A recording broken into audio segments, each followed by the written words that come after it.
Neste vídeo vou falar um pouco sobre a forma como podemos utilizar imagens dentro da tecnologia ASP.NET, tirando partido da utilização de um helper, neste caso, que é a Web Image.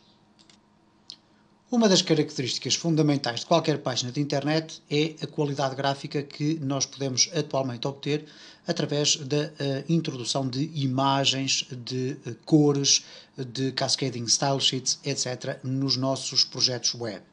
E por conseguinte, seria óbvio que na tecnologia ASP.NET nós tivéssemos mecanismos para poder tratar as imagens de uma forma diferente da forma como é tratada, por exemplo, diretamente com HTML. Para quem tem experiência em programar páginas web utilizando apenas o HTML, sabemos que a quantidade de funcionalidades que nos são permitidas é relativamente reduzida. Nomeadamente, nós podemos fazer apresentar numa página de internet uma imagem, simplesmente reduzindo as suas dimensões, esticando um pouco a imagem, etc. E muito pouco mais do que isso.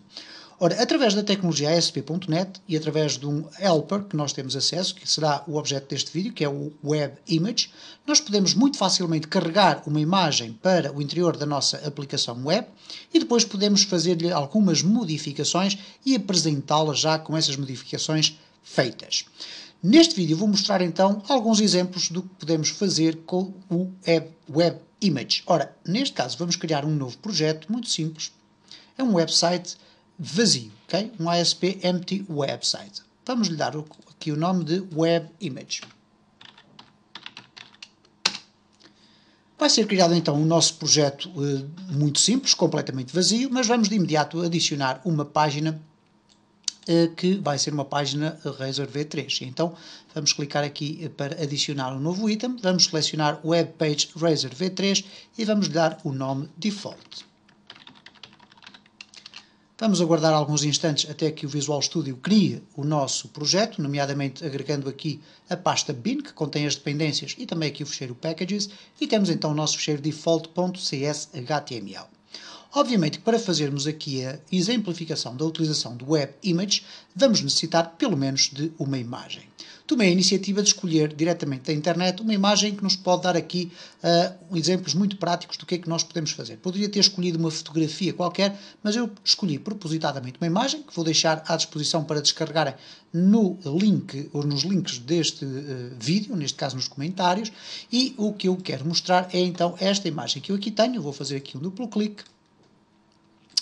E, ok, eu estou a utilizar aqui um softwarezinho antigo, mas gratuito, que é o PaintShop Pro, versão 5, é o visualizador de imagens que eu utilizo com frequência, e reparem, temos então aqui esta imagem, e eu escolhi propositadamente esta imagem, porquê? Para já porque tem aqui dimensões muito precisas, portanto podem ver aqui ao fundo, tem 390 pixels de largura por 260 de altura. O que significa que se eu quiser cortar esta imagem a meio, eu vou ter ali 130 de altura, é metade de 260. E escolhi esta imagem por ter vários ícones separados, porque de facto nós podemos tirar partido do Web Image para utilizar uma mesma imagem como fonte de apresentação de imagens diferentes. E tudo isto pode parecer bastante estranho. Quando eu vos mostrar a funcionalidade do crop, vamos ter a certeza absoluta daquilo que eu estou aqui a dizer. Vamos então fechar aqui esta imagem. Sabemos que ela tem 390 pixels de largura por 260 de altura, mas o primeiro passo é, obviamente, ver como é que nós podemos apresentar esta imagem aqui no nosso projeto. Ora, para isso, eu vou criar uma pasta para as imagens. Então vou selecionar aqui o Add New Folder e vou-lhe chamar Images. Poder-lhe dar outro nome qualquer, mas vou optar por este nome, que é o nome comum para a pasta das imagens. O que eu vou fazer então é introduzir aqui a imagem que eu tenho no meu ambiente de trabalho. E poderei fazê-lo de duas formas, arrastando a imagem para o interior desta pasta ou simplesmente fazer um sistema de copy-paste. Neste caso, vou selecionar a imagem aqui, vou clicar com o botão direito do rato, vou copiar a imagem, vou regressar ao meu Solution Explorer e na pasta das imagens vou clicar com o botão direito do rato e vou fazer Paste. E a minha imagem vai ser colocada aqui no seu interior. Se fizermos aqui um duplo clique, o que vai acontecer é que o próprio Visual Studio vai ter aqui um pequeníssimo editor de imagens que nos permite visualizar esta imagem, ok? E, por conseguinte, temos aqui a possibilidade de poder fazer algumas alterações, mas que não estão no escopo deste vídeo e, portanto, não é este vídeo suposto ser utilizado para explicar como é que podemos aqui fazer corte e costura nesta imagem. O que interessa é que temos aqui a nossa imagem, vamos ver então como podemos carregá-la para a nossa aplicação web e como é que depois a podemos apresentar na nossa página.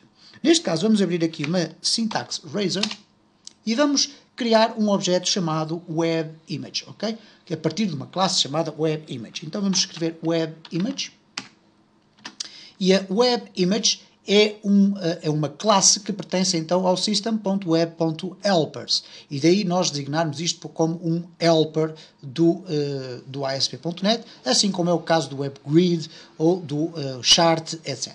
Vamos então aqui dar um nome a este nosso objeto e vamos lhe chamar imagem, ok? Vai ser igual a quê? A uma nova imagem, ok? Uma nova WebImage. Ora, como parâmetros nós temos aqui 3 assinaturas distintas neste método. Ou neste construtor, melhor dizendo.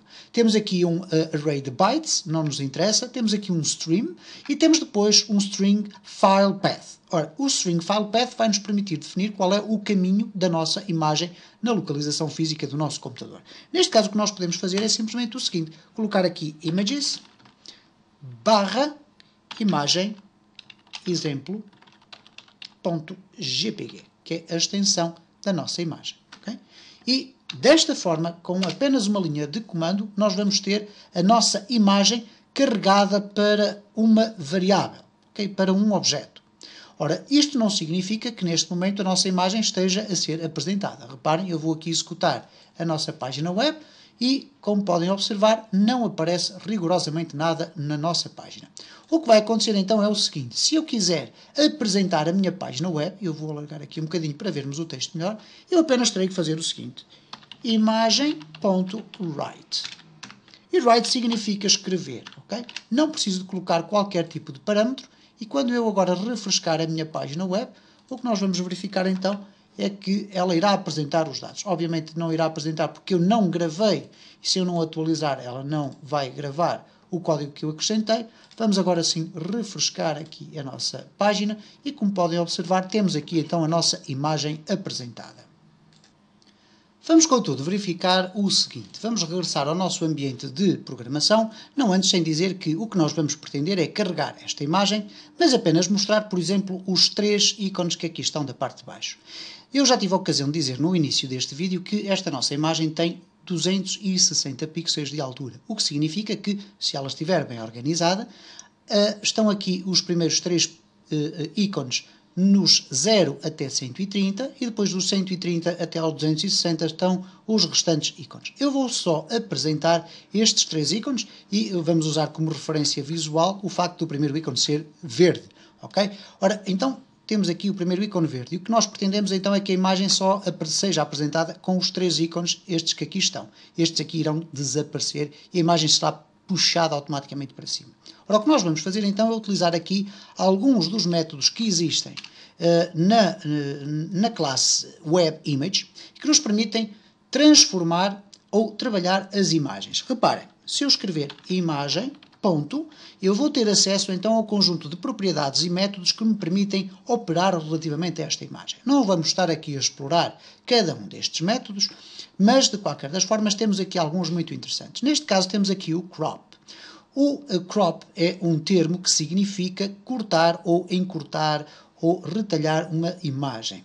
Neste caso, crop significa eliminar espaços dos limites. E, como podem observar, se eu escolher a opção crop, o que vai acontecer é que eu vou estar a dizer ao meu objeto imagem que quero cortar a minha imagem original. E quero cortá-la de que forma? Bom, eu tenho aqui então as indicações e elas são relativamente simples de perceber.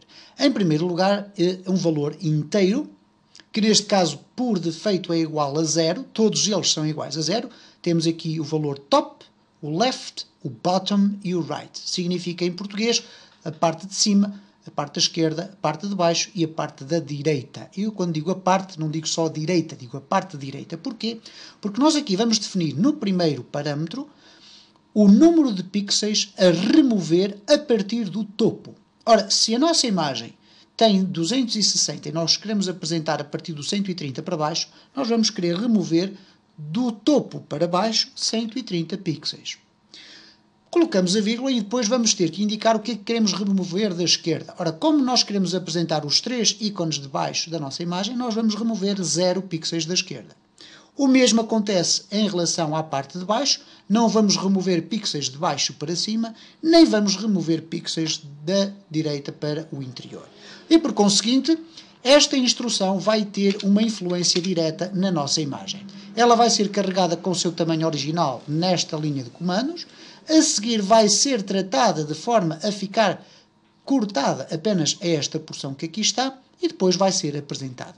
Se nós agora guardarmos a nossa página e formos refrescar, reparem então que continuamos a ter aqui os 6 pixels, ou 6, peço desculpa, os 6 ícones, mas quando eu refrescar a minha página, apenas vão ser mostrados os ícones da parte do fundo, porque foi utilizada a instrução crop para alterar a imagem. Regressemos então aqui ao nosso ambiente de desenvolvimento, não antes também sem dizer que presumo que dá para entender as enormes potencialidades que esta funcionalidade tem. Porque reparem, se eu quiser, por exemplo, que a minha página de internet contenha um vastíssimo conjunto de ícones apresentados em diversos locais da minha página, por exemplo, para criar hiperligações, etc., eu não tenho que criar uma imagem diferente ou um fecheiro diferente para cada um destes ícones. Eu poderei agrupá-los todos dentro de uma mesma imagem, que é carregada para a minha aplicação web e que depois eu posso simplesmente ir buscar por coordenadas utilizando, por exemplo, esta instrução crop. Mas a instrução, ou neste caso a classe WebImage, tem ainda mais funcionalidades que eu vou exemplificar. Vamos, por exemplo, verificar aqui, vou retirar daqui esta funcionalidade que corta a imagem, portanto, neste momento comentei o código, significa isto que a imagem irá ser apresentada com o seu tamanho real, mas eu posso, por exemplo, rodar a imagem. Por exemplo, vamos mostrar como é que rodamos a imagem, é muito simples. Colocamos imagem, ponto, rotate left ou rotate right. E o que significa rodar para a esquerda ou rodar para a direita é o seguinte, vamos rodar para a direita. Como podem verificar, não existe qualquer tipo de valor a colocar no parâmetro deste método. Não há parâmetros neste método. Significa então que a imagem vai ser rodada à partida 90 graus. Vamos guardar. A imagem vai então ser apresentada da seguinte forma. Reparem, toda ela foi rodada no sentido dos ponteiros do relógio. Este ícone verde, que inicialmente estaria aqui no lugar do A, foi rodado e foi apresentado daquela forma. Obviamente que eu depois posso voltar a aplicar a instrução crop. E vamos cortar a imagem a meio. Ela tinha 360, penso eu, ou 300 e qualquer coisa, não interessa agora. Vamos cortar a imagem da seguinte forma. Imagem.crop. E vamos roubar, por exemplo, 150 pixels em cima, 0 à direita, ou melhor, 0 à esquerda. Vamos roubar 150 pixels de baixo e depois 0 à direita. Reparem então o que é que vai acontecer neste caso concreto. Eu primeiro rodei para a direita a imagem, depois fui cortá-la. Vamos aqui guardar, vamos à nossa página web, vamos refrescar e cá está. A imagem está rodada, como poderão ver até pela posição desta imagem que aqui está, mas está também cortada. E, por conseguinte, se eu tiver sempre em conta as coordenadas de cada um dos ícones, como podem verificar, eu não só posso ter vários ícones na mesma página ou na mesma imagem, que depois vão ser recortados e colocados de acordo com aquilo que for a minha vontade, mas posso também rodar esses ícones. Aliás, nós podemos também fazer um flip. O flip não é uma rotação, mas sim uma alteração, uma rodagem numa espécie de um eixo tridimensional, isto é, eu vou inverter, vou fazer um espelho da imagem. Então eu vou aqui comentar todas estas linhas que aqui estão, vamos adicionar aqui como comentário, para que não seja operada aquela transformação, eu posso inverter as imagens, neste caso imagem.flip, e tenho a opção do flip horizontal ou flip vertical. O flip horizontal vai torcer a imagem da esquerda para a direita, o flip vertical vai inverter a imagem de cima para baixo. Vamos aqui ver também que no flip horizontal e no flip vertical não existe qualquer valor a colocar nos parâmetros, portanto é uma instrução extremamente simples, a imagem é carregada, é colocada em espelho num formato horizontal e só depois é que é apresentada. vamos guardar aqui esta alteração, vamos testar aqui o nosso código e reparem como a imagem é invertida, o ícone verde estaria normalmente naquela posição e desta forma foi então colocado numa posição invertida na horizontal. Este é então um tipo muito comum de classes e de objetos que convém explorar dentro daquilo que são as suas diversas funcionalidades. Nós teremos sempre a possibilidade de fazer o seguinte, colocarmos aqui o nome do objeto criado a partir da classe, colocando um ponto temos acesso ao vastíssimo conjunto, neste caso relativamente grande, até de métodos que estão associados. Estamos aqui sensivelmente 2 dezenas de propriedades e métodos em conjunto e que, penso eu, serem de fácil leitura e interpretação. Temos inclusive aqui um resize. Ora, o resize vai nos permitir definir então o novo tamanho da imagem. Portanto, a largura em pixels do nosso objeto web image. E se eu colocar aqui 100, vírgula, a altura 100, e depois temos aqui o seguinte, uma opção que é alternativa, é facultativa, por isso é que aparece aqui entre parênteses retos, da mesma forma que a outra também, e neste caso ele diz que é uma variável booleana com a seguinte indicação, Preserve Aspect Ratio. O que é que isso significa? Por defeito, apesar de eu ter definido aqui estas dimensões da imagem, ele vai preservar o aspecto da imagem, isto é, a sua proporcionalidade. Se eu colocar 100 por 100, mas a imagem for um retângulo, o que iria acontecer então é que o retângulo passaria a um quadrado e a imagem iria ser distorcida. Se eu deixar ficar esta opção, que é a opção por defeito, o que irá acontecer é que o próprio sistema vai se encarregar de regular as proporções da minha imagem. Eu vou retirar daqui o flip horizontal, vamos guardar e vamos testar para ver o que é que vai acontecer à imagem. Vamos aqui refrescar e reparem, ela foi redimensionada para ter apenas 100 pixels de largura, mas eu defini que queria ter 100 pixels de altura. Mas uma vez que o valor por defeito dos parâmetros define que é para manter o aspect ratio, isto é, o rácio do aspecto, da proporcionalidade, automaticamente o sistema foi-me indicar, ok, ele pode ter 100 de largura, mas não pode ter 100 de altura, terá que ter menos. Reparem o que é que acontece se eu alterar aqui e colocar, neste caso, false. Vamos guardar, vamos regressar aqui à nossa página, vamos refrescar e reparem então como é procedida à destruição. Porquê? Porque eu disse ao sistema que não mantivesse a proporcionalidade da imagem. É um helper relativamente simples de utilizar. Obviamente que daria para fazermos alguns vídeos sobre as diferentes funcionalidades, os diferentes métodos e propriedades que fazem parte desta classe Web Image, mas penso que com esta abordagem e com os exemplos aqui dados, dá para ter uma percepção das enormes potencialidades que nós podemos ter na utilização deste tipo de helper.